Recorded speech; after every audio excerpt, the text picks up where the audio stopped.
ఈనాటి లోతైన విశ్లేషణలో మనం ఒక అత్యంత కీలకమైన సార్వజనీనమైన అంశాన్ని పరిశీలించబోతున్నాం. అవును, ప్రపంచాన్ని దహించివేసే కోపాన్ని అరికట్టే అత్యంత శక్తివంతమైన విరుగుడు గురించి ఈరోజు మన విశ్లేషణ జరగబోతోంది. ఖచ్చితంగా అదే మట్ట లేదా మైత్రి అంటే ఎటువంటి షరతులు లేని స్వచ్ఛమైన ప్రేమపూర్వక దయ. మనం అంగుత్తర నికాయ అలాగే విశుద్ధిమగ్గ వంటి పురాతన గ్రంథాల నుండి సేకరించిన అద్భుతమైన సారాంశాన్ని ఈరోజు చర్చించబోతోన్నాం. కోపమనే అగ్ని ఈ ప్రపంచాన్ని ఎలా దహించివేస్తుందో, దానికి ఈ మైత్రి ఎలా శాశ్వత పరిష్కారాన్ని చూపుతుందో వివరించడమే ఈ విశ్లేషణ ముఖ్య ఉద్దేశం. నిజమే, ఇది ఆచరణలో ఎంత కఠినమైనదో అదే సమయంలో ఎంత అద్భుతమైనదో కూడా మనం లోతుగా చూడబోతున్నాం. ఈ పురాతన గ్రంథాలు అందించిన జ్ఞానం ఎప్పటికీ నిలిచిపోయే ఒక సత్యం. మనం ప్రతిరోజూ చూస్తున్నాం, సమాజం ఎటు చూసినా కోపం, ద్వేషం అనే అగ్నితో కాలిపోతోంది. కరెక్ట్. హింస, రక్తపాతం, అనైతిక చర్యలు వీటన్నింటికీ మూల కారణం మనిషి అంతరంగంలో పుట్టే ఈ కోపమే. కాబట్టి ఈ సమస్యకు మూల కారణాన్ని అన్వేషించి దానికి ఆ బుద్ధుని బోధనలు సూచించిన శాశ్వతమైన పరిష్కారాన్ని అర్థం చేసుకోవాలి. 100%. ఇది కేవలం ఏదో తాత్విక చర్చ మాత్రమే కాదు, మనిషి తనని తాను ఎలా రక్షించుకోవాలో నేర్పే ఒక అద్భుతమైన మానసిక శాస్త్రం. ఈ పురాతన దృక్పథంలో కోపాన్ని ఒక అగ్నితో పోల్చడం నాకు చాలా ఆసక్తికరంగా అనిపించింది. అవును, అదొక పర్ఫెక్ట్ ఉపమానం అని చెప్పొచ్చు. మనసులో పుట్టే ఒక చిన్న కోపపు ఆలోచన క్రమంగా ఒక పెద్ద అగ్నిపర్వతంలా ఎలా మారుతుందో ఆ గ్రంథాలు చాలా స్పష్టంగా వివరించాయి. ఒక చిన్న నిప్పురవ్వ దానికి గాలితోడైతే ఒక మహా అరణ్యాన్నే బూడిద చెయ్యగలదు. సరిగ్గా అలాగే మనిషి మనసులో పుట్టే ఒక చిన్న కోపపు ఆలోచన పెను విపత్తులను తీసుకురాగలదు అని చదువుతున్నప్పుడు నిజంగానే చాలా ఆశ్చర్యం వేసింది. ఇక్కడ మనం ఒక ముఖ్యమైన విషయాన్ని ఇంకొంచెం లోతుగా విశ్లేషించాలి. భౌతికమైన అగ్ని కంటే కోపమనేది చాలా చాలా ప్రమాదకరమైనది. భౌతికమైన అగ్ని కంటేనా? ఎలాగంటే? ఎందుకంటే ఒక సాధారణ అగ్ని తానున్న చోట వస్తువును కాల్చివేసిన తరువాతే పక్కనున్న మరొక దానిని దహిస్తుంది. అవును. కాని కోపం అలా కాదు. ఒక వ్యక్తి మనసులో కోపం పుట్టినప్పుడు అది శత్రువును నాశనం చేయడానికి ముందు మొదట కోపగించుకున్న ఆ వ్యక్తిని మానసికంగా, అంతర్గతంగా కాల్చివేస్తుంది. అంటే కోపమనేది తాను పుట్టిన ఇంటినే ముందుగా తగలబెట్టే ఒక విచిత్రమైన అగ్ని అన్నమాట. అక్షరాల అంతే. ఇది చాలా అద్భుతమైన ఆలోచన. మనం సాధారణంగా కోపం వస్తే ఎదుటివారిని శిక్షిస్తున్నామనుకుంటాం. కాని నిజానికి ముందుగా మనల్ని మనమే శిక్షించుకుంటున్నాం. ప్రపంచంలో మనం చూసే హింస, పరుష పదజాలంతో జరిగే వాగ్వివాదాలు ఇవన్నీ ఆ అంతర్గత దహనానికి బాహ్య రూపాలు మాత్రమే అనిపిస్తుంది. ఖచ్చితంగా. విశుద్ధి మగ్గ వంటి గ్రంథాలు ఈ విషయాన్ని చాలా స్పష్టంగా చెబుతున్నాయి. కోపమనేది మనిషికి అంతర్గత మరియు బాహ్య దుఃఖాన్ని మిగులుస్తుంది. శారీరకంగా కూడా దాని ప్రభావం కనిపిస్తోంది కదా. అవును, కోపగించుకున్న వ్యక్తి ముఖం వికృతంగా మారుతుంది, నిద్ర కరువవుతుంది, నిర్ణయాలు తీసుకునే శక్తి పూర్తిగా నశిస్తుంది. ఇవన్నీ శత్రువు చేసే పనులు కావు, తనలోని కోపమే తనకు చేసే హాని. అందుకే ఇది భౌతిక అగ్ని కంటే ఎంతో క్రూరమైనది అని ఆ పురాతన గ్రంథాలు హెచ్చరించాయి. మరి ఆ అగ్నిని ఆపడానికే ఈ మైత్రి అనే అమృతాన్ని ఆ గ్రంథాలు సూచించాయి. అయితే ఈ కోపాన్ని జయించడానికి వాటిలో ఒక అత్యంత ఆశ్చర్యకరమైన ఉపమానముంది. రంపం ఉపమానం గురించి కదా మీరు చెప్పేది? అవును, అదే.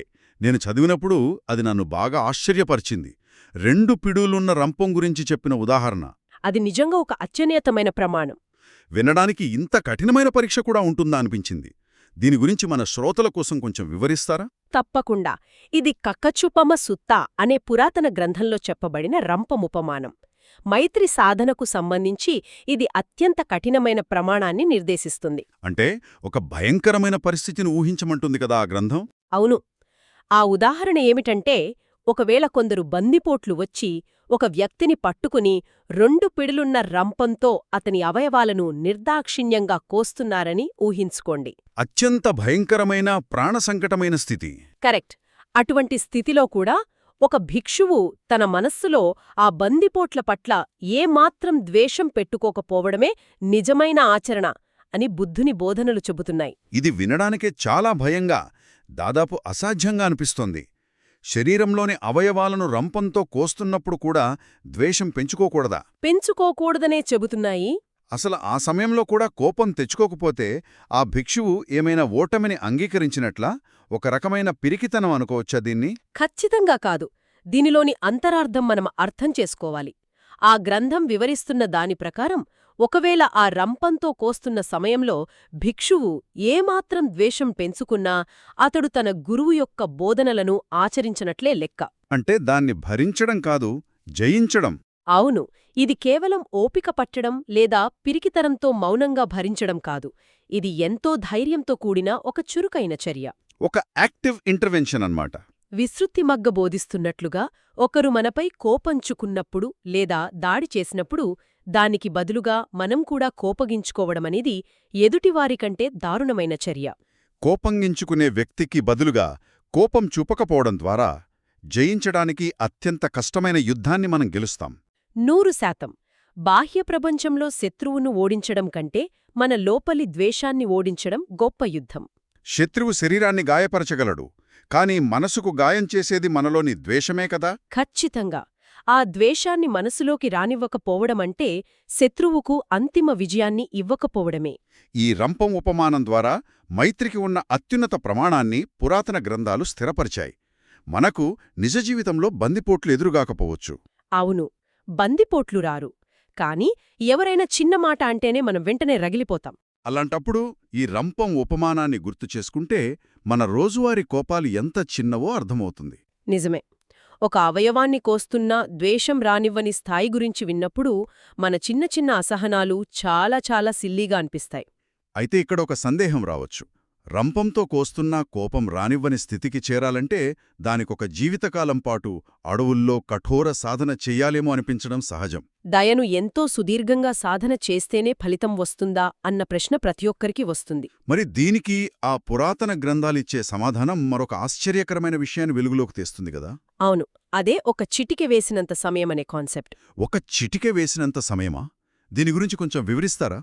అదొక అద్భుతమైన విరుద్ధ భావన. ఒక పక్క అత్యంత కఠినమైన రంపం ఉపమానం చెబుతూనే మరోపక్క ఒక చిటికెలేయడానికి పట్టే అంత తక్కువ సమయంలో చేసే సాధనకు కూడా ఎంతో ప్రాముఖ్యత ఉందని ఈ బోధనలు చెబుతున్నాయి. కేవలం చిటిక వేసినంత సమయం? అవును, ఒక భిక్షువు కేవలం ఒక చిటికె వేసినంత సమయం పాటు ఈ ప్రేమపూర్వక దయను అంటే మెట్టను హృదయపూర్వకంగా అభ్యసించినా ఆ భిక్షువు తన గురుము మాటను పాటించినట్లే అని గ్రంథాలు వివరిస్తున్నాయి. అంతేకాదు, ఆ దేశం ప్రజలు అతనికి శ్రద్ధతో అందించే భిక్షను అతడు వృధా చెయ్యనట్లే అని కూడా అంటారు కదా? ఖచ్చితంగా. ఒక సెకండ్లో 100 సమయం పాటు మైత్రిని సాధన చేసినా దానికి అంతటి విలువ ఉంటుంది. ఆ ప్రజలు పెట్టిన భిక్షకు న్యాయం చేసినట్లవుతుంది. ఇది వినడానికి ఎంతో ఊరటనిస్తోంది. ఎందుకంటే ఒక చిటికి వేసినంత సమయం పాటు మనసులో ఎలాంటి కల్మషం, ద్వేషం లేకుండా సమస్త జీవుల పట్ల స్వచ్ఛమైన ప్రేమను నింపుకోవడమంటే ఆ క్షణంలో ఆ భిక్షువు మనసు అత్యున్నతమైన స్వచ్ఛతను చేరుకున్నట్లే. ఒక చిన్న క్షణంపాటు మారే స్పృహ కూడా మనిషి ఆధ్యాత్మిక ప్రయాణంలో ఎంతటి గొప్ప మార్పును తెస్తుందో ఇది తెలియజేస్తోంది. ఒక్క క్షణంపాటు నిలిచే ప్రేమపూర్వక ఆలోచన కూడా విశ్వంలో ఒక సానుకూల తరంగాన్ని సృష్టిస్తుంది. అంతర్గతమైన బాహ్యమైనా సరే సానుకూల పరిణామాలన్నీ ఈ ప్రేమపూర్వక దయపైనే ఆధారపడి ఉంటాయన్నమాట. ఎవరైనా సరే ఆ ఒక్క క్షణాన్ని దయకోసం వెచ్చించినప్పుడు వారి సాధన సార్థకమవుతుంది. కాలాన్ని కొలమానంగా తీసుకోకుండా భావనలోని స్వచ్ఛతకు పురాతన గ్రంథాలిచ్చిన ప్రాముఖ్యత ఇది. శ్రోతలకు ఆసక్తి కలిగించే మరో అద్భుతమైన విషయం కూడా ఇందులో ఉంది. ఈ మైత్రిని ఒక తల్లి ప్రేమతో పోల్చే విధానం. అవును, అదొక అందమైన పోలిక. సాధారణంగా మనం ఎవరితోనైనా స్నేహంగా ఉంటే దాన్ని మైత్రి అనుకుంటాం. కాని ఆ గ్రంథాలు ఒక తల్లి తన బిడ్డపై ఎటువంటి స్వార్థం లేకుండా తన ప్రాణాలను సైతం పణంగా పెట్టి ఎంతో నిబద్ధతతో ఎలా రక్షణ కల్పిస్తుందో ఈ మిట్ట భావన కూడా అలాంటిదే అని చెబుతాయి. సమస్త జీవులపై అలాంటి స్వచ్ఛమైన ప్రేమను పంచుతుందని వివరిస్తున్నాయి. ఇది నిజంగా మనసుకు హత్తుకునే ఉదాహరణ. ఈ ఆలోచనను మనం మరింత విస్తరిస్తే మెట్ట అనేది ఒక అత్యుత్తమ మిత్రుడు అని అర్థమవుతుంది. జీవితంలో మనకు ఎంతోమంది స్నేహితులు మరియు బంధువులు ఉంటారు. మనం కష్టాల్లో ఉన్నప్పుడు వారు ఆదుకోవచ్చు, వారు జీవితాంతం తోడుగా ఉండొచ్చు. కానీ వారి ప్రయాణం శ్మశానం వరకే వస్తుంది, తోడుగా వస్తాడన్నమాట. అవును, అంటే ఇక్కడ మైత్రి అనేది కేవలం మనసులో ఒక మూల ఉండే మంచి ఫీలింగ్ మాత్రమే కాదు. అది కేవలం మనస్కు ఆహ్లాదాన్నిచ్చే భావన మాత్రమే కాదు. సమస్త జీవుల శ్రేయస్సు కోసం తీసుకునే రక్షణాత్మకమైన బలమైన నిబద్ధత. ఒక తల్లి తన ఒకే ఒక బిడ్డను రక్షించుకోవడానికి భయంకరమైన పరిస్థితుల్లో కూడా ఎంతటి దృఢమైన నిబద్ధతను చూపుతుందో మైత్రి అనేది ఈ ప్రపంచం పట్ల అలాంటి దృఢమైన రక్షణను అందిస్తుంది. అదొక క్రియాశీలకమైన శక్తి. ఎవరైతే తమను తాము సరిగ్గా ప్రేమించుకుంటారో, తమ స్వచ్ఛతను కాపాడుకోవాలని తపిస్తారో వారు ఖచ్చితంగా ఈ మైత్రిని అభివృద్ధి చేసుకుంటారు. ఎందుకంటే ఇతరులను ద్వేషించడం అంటే మనకు మనం హాని చేసుకోవడమేనని వారికి స్పష్టంగా తెలుసు కాబట్టి. నిజమే. అయితే ఇంతటి కఠినమైన నిబద్ధతతో కూడిన మైత్రిని ఆచరిస్తే కేవలం అంతర్గత శాంతి మాత్రమే కాకుండా దానికి తగిన ప్రతిఫలం కూడా ఆ పురాతన గ్రంథాలలో స్పష్టంగా వాగ్దానం చేయబడింది గదా. అవును. అంగుత్తర నికాయలో ఈ ప్రేమపూర్వక దయ ద్వారా కలిగే 11 స్పష్టమైన ప్రయోజనాలను పేర్కొన్నారు. మన విశ్లేషణను ముందుకు తీసుకువెళ్తూ ఆ 11 ప్రయోజనాలను కొన్ని విభాగాలుగా అర్థం చేసుకునే ప్రయత్నం చేద్దాం. తప్పకుండా. ముందుగా మన శారీరక మరియు మానసిక ఆరోగ్యానికి సంబంధించిన ప్రయోజనాలను గమనిస్తే మొదటి ప్రయోజనంగా సుఖంగా నిద్రపోవడం గురించి చెప్పారు. ఒక రకంగా ఈ 11 ప్రయోజనాలలో మొదటి 3 నిద్రకు సంబంధించినవే. అవును. ఒకటి సుఖంగా నిద్రపోవడం, రెండవది సంతోషంగా నిద్రలేవడం, మరియు మూడవది ఎలాంటి పీడకలలు రాకపోవడం. మనం గమనిస్తే రాత్రి పడుకునే ముందు మనస్సులో ఎవరో ఒకరిపై కోపం లేదా పగ ఉంటే ఆ ఆలోచనలు నిద్రను దూరం చేస్తాయి. నిద్రపోయినా ఉలిక్కిపడి లేవడం జరుగుతుంది. కానీ మనసులో కేవలం దయ మాత్రమే ఉన్నప్పుడు ఎలాంటి భారం ఉండదు. అందుకే ఆ నిద్ర చాలా ప్రశాంతంగా, గాఢంగా ఉంటుంది. ఉదయం నిద్రలేచేటప్పుడు కూడా ఒక విధమైన స్వచ్ఛతతో సంతోషంగా నిద్రలేస్తారు. అంతరాత్మ ప్రశాంతంగా ఉన్నప్పుడు నిద్రలో భయంకరమైన కలలు కూడా దరిచేరవని దీనర్థం. ఇది చాలా ప్రాక్టికల్గా అనిపిస్తోంది. ఇక సామాజికంగా చూస్తే 4వ మరియు 5వ ప్రయోజనాలు కూడా చాలా ఆసక్తికరంగా ఉన్నాయి.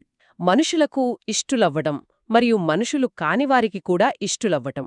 మనం చూస్తుంటాం, కొందరు వ్యక్తులు గదిలోకి రాగానే ఒక పాజిటివ్ ఎనర్జీ వస్తోంది. అందరూ వారిని ఇష్టపడతారు. దీనికి కారణం వారిలోని ఈ మైత్రీ భావనేనా? అక్షరాలా అదే. ఎవరైతే అందరి పట్ల లోపల ఎలాంటి ద్వేషం లేకుండా దయతో ఉంటారో వారి ప్రవర్తన, వారి చూపు, వారి మాట చాలా మృదువుగా ఉంటాయి. అటువంటి వారిని ఇతరులు సహజంగానే ప్రేమిస్తారు. మరి మనుషులు కాని ప్రాణులు అంటే జంతువులు లేదా పక్షులు కూడా దయతో నిండిన వ్యక్తి దగ్గర భయం లేకుండా ఉంటాయి. క్రూర జంతువులు సైతం వారిలోని ఆ శాంత స్వభావాన్ని పసిగట్టి ఎలాంటి హాని చెయ్యమని పురాతన గ్రంథాలు స్పష్టం చేస్తున్నాయి. వారి చుట్టూ ఉన్న ప్రకంపనలు అంత స్వచ్ఛంగా ఉంటాయన్నమాట. అవును. ఈ ప్రకంపనల గురించి మాట్లాడుతున్నప్పుడు 6వ మరియు 7వ ప్రయోజనాలు మరింత ఆశ్చర్యం కలిగిస్తాయి. దేవతలు రక్షించడం మరియు అగ్ని, విషం, ఆయుధాలు ఎలాంటి హాని చెయ్యలేకపోవడం. ఇక్కడ దేవతలు రక్షించడం అనేది ఒక రక్షణ కవచంలా మనం అర్థం చేసుకోవచ్చు. కాని భౌతికమైన అగ్ని లేదా ఆయుధాలు హాని చేయలేకపోవడం అనేది ఎలా సాధ్యం? ఇది వినడానికి కొంచెం అతీంద్రియంగా అనిపించవచ్చు. అంతర్గతమైన మైత్రి సాధన ఒక వ్యక్తికి భౌతికమైన హాని నుండి కూడా రక్షణ కల్పిస్తోందా? ఆ గ్రంథాలు దీని గురించి ఎలా వివరిస్తున్నాయి? ఇది చాలా లోతైన అంశం. మైత్రి అనేది మనస్సుని అత్యున్నతమైన ఒక ఫ్రీక్వెన్సీకి తీసుకువెళ్లే శక్తి అని చెప్పవచ్చు. ఎవరైతే తమ శత్రువుల పట్ల కూడా దయతో ఉంటారో వారిని ఉన్నత శక్తులు ఎల్లప్పుడూ కాపాడతాయని పురాతన జ్ఞానం చెబుతోంది. మరి ఆయుధాలు, విషం పనిచేయకపోవడం సంగతి? ఆయుధాలు, విషం పనిచేయకపోవడమనేదాన్ని మనం 2 విధాలుగా చూడొచ్చు. ఒకటి, మైత్రితో నిండిన వ్యక్తికి శత్రువులుండరు, కాబట్టి ఆయుధాలతో దాడి చేసే పరిస్థితి రాదు. అది చాలా లాజికల్ పాయింట్. రెండవది ఆధ్యాత్మికంగా చూస్తే అత్యున్నతమైన మైత్రిభావన ఒక బలమైన ఆరాని లేదా రక్షణ కవచాన్ని సృష్టిస్తుంది. ఇది బయటి ప్రతికూల శక్తులను వారి దరిచేరనీయకుండా అడ్డుకుంటుంది. అద్భుతం. ఇక మానసిక ఏకాగ్రత మరియు వ్యక్తిత్వానికి సంబంధించిన 8 మరియు 9వ ప్రయోజనాలని చూద్దాం. మనసుకు త్వరగా ఏకాగ్రత కుదరడం మరియు ముఖం ఎల్లప్పుడూ ప్రశాంతంగా తేజస్సుతో ఉండటం. మనసులో కోపం లేకపోతే ఏకాగ్రత రావటం సహజమే. కాని అది ముఖంలో ఎలా ప్రతిఫలిస్తుంది? మనసు ఒక ప్రశాంతమైన సరోవరం లాంటిది. అందులో కోపం అనే రాళ్లు వెయ్యకపోతే నీరు చాలా స్వచ్ఛంగా ఉంటుంది. అందుకే వారు ఏదైనా పని లేదా సాధన చేస్తున్నప్పుడు త్వరగా ఏకాగ్రత సిద్ధిస్తుంది. ఇక ముఖం విషయానికొస్తే మనసులోని భావాలే ముఖంలో ప్రతిఫలిస్తాయంటారు. ఖచ్చితంగా. లోపల దయ, కరుణ ఉన్నప్పుడు కండరాలు వదులుగా ఉండి ఒక విధమైన ప్రశాంతత ముఖంలో కనిపిస్తుంది. ఆ తేజస్సు చూసేవారికి కూడా శాంతిని పొంచుతుంది. అందుకే వారు ఎప్పుడూ కాంతివంతంగా కనిపిస్తారు. ఇక చివరి 2 ప్రయోజనాలు నేరుగా మనిషి అంతిమ ఘట్టానికి సంబంధించినవి. అవును. 10వ ప్రయోజనం మరణించేటప్పుడు ఎలాంటి గందరగోళం లేకుండా ప్రశాంతంగా మరణించటం. 11వ ప్రయోజనం ఒకవేళ అత్యున్నత స్థితిని చేరుకోలేకపోయినా కనీసం బ్రహ్మలోకానికి చేరుకోవడం. ప్రాణం పోయే సమయంలో ప్రశాంతత ఎందుకంత ముఖ్యం? సాధారణంగా మరణ సమయమనేది ఒక వ్యక్తికి అత్యంత భయంకరమైన, గందరగోళమైన సమయం.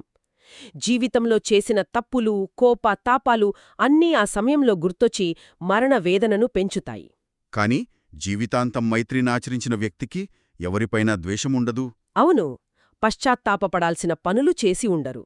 అందుకే జీవిత చరమాంకంలో కూడా మనసు ఏకాగ్రతతో ప్రశాంతంగా ఉంటుంది. ఎలాంటి భయం లేకుండా ప్రాణాన్ని వదులుతారు.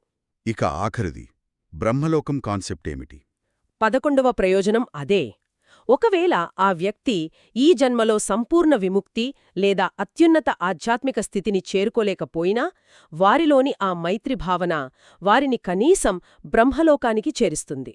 అంటే దైవాంశ సంభూతులుండే ఒక అత్యున్నతమైన స్వచ్ఛమైన లోకంలో వారి తదుపరి ప్రయాణం కొనసాగుతుందని ఈ బోధనలు వాగ్దానం చేస్తున్నాయన్నమాట. స్పష్టంగా అర్థమవుతుంది. ఇది కేవలం మనసును నియంత్రించుకునే ప్రక్రియ మాత్రమే కాదు. ఇది మనిషికి శారీరక, మానసిక, సామాజిక మరియు ఆధ్యాత్మిక రక్షణను అందించే ఒక సమగ్ర కవచం. అవును. ఈనాటి మన విశ్లేషణ ద్వారా గ్రహించాల్సిన సారాంశం అదే. ప్రపంచం మొత్తం వాగ్వివాదాలు, పరుష పదజాలాలు మరియు హింస అనే కోపపు అగ్నితో కాలిపోతున్న ఈ సమయంలో బాహ్య వివాదాలను ఆపడానికి అంతర్గత మైత్రిని పెంచుకోవడమనేది ఏదో ఒక పిరికి చర్య కాదు. సమాజంలో కొందరనుకుంటారు, ఎవరైనా కోపగించుకుంటే మనం తిరిగి కోపం చూపించకపోతే అదొక బలహీనత అని. కానీ పురాతన గ్రంథాలు చెబుతున్నదేమిటంటే కోపాన్ని కోపంతో ఎదుర్కోకపోవడం అంటే ఓడిపోవడం కాదు. అది అత్యంత ధైర్యవంతమైన అడుగు. రంపం ఉపమానంలో చెప్పినట్లుగా అంతర్గత ద్వేషాన్ని జయించడమే నిజమైన విజయం. ఈ చర్చ వింటుంటే అసలు కోపం రావడం సహజం, కాని దాన్ని జయించడం ఒక కళానిపిస్తోంది. శత్రువును ఓడించడం కంటే మనలోని ప్రతీకార వాంఛను ఓడించడం ఎంతో గొప్ప విజయం. మనం ఈరోజు చర్చించిన అంగుత్తర నికాయ, విశుద్ధి మగ్గా వంటి గ్రంథాలు ఎన్నో శతాబ్దాల క్రితమే ఈ మానసిక శాస్త్రాన్ని ఎంత అద్భుతంగా ఆవిష్కరించాయో స్పష్టంగా అర్థమవుతోంది. అవును. అంతర్గత మరియు బాహ్య శాంతికి, సమృద్ధికి, శ్రేయస్సుకు మైత్రి అనేది మూలాధారం. కోపమనే వినాశనకరమైన అగ్నికి ప్రపంచంలో నీరు కూడా విరుగుడు కాదు. మెట్టా లేదా మైత్రి మాత్రమే ఏకైక మరియు అత్యుత్తమ విరుగుడు. ప్రపంచాన్ని బాగుచేయడం తర్వాత విషయం. ముందు మన మనసు అనే ఇల్లు కాలిపోకుండా ఆ మైత్రిని ఆచరించడమే మన ముందున్న కర్తవ్యం. అద్భుతం. చాలా చక్కగా చెప్పారు. చివరగా ఈనాటి ఈ లోతైన విశ్లేషణను ముగించే ముందు ఒక ఆలోచనను శ్రోతల ముందు ఉంచాలనుకుంటున్నాను. తప్పకుండా. మూలగ్రంథాల స్ఫూర్తితో ఇప్పటివరకు మనం ఎన్నో విషయాలు చర్చించాం. అయితే ఒకసారి ఊహించండి, ఒక చిన్న కోపపు ఆలోచన ఈ ప్రపంచాన్ని దహించే అగ్నిపర్వతంలా మారగలిగితే, అలాగే ఒక చిట్క వేసినంతసేపు ఉండే ప్రేమపూర్వక దయ ఆ సంఖ్యల నుండి విముక్తికి దారి చూపగలిగితే, ఈ క్షణం గడిచాక మన మనసులో పుట్టబోయే తర్వాత ఆలోచనను మనం దేనిగా ఎంచుకోబోతున్నాం? ఆ అగ్నిపర్వతాన్నా లేక ఆ చిటికేడు దయ్యనా? ఆ ఎంపిక మన చేతుల్లోనే ఉందా? ఆలోచించండి.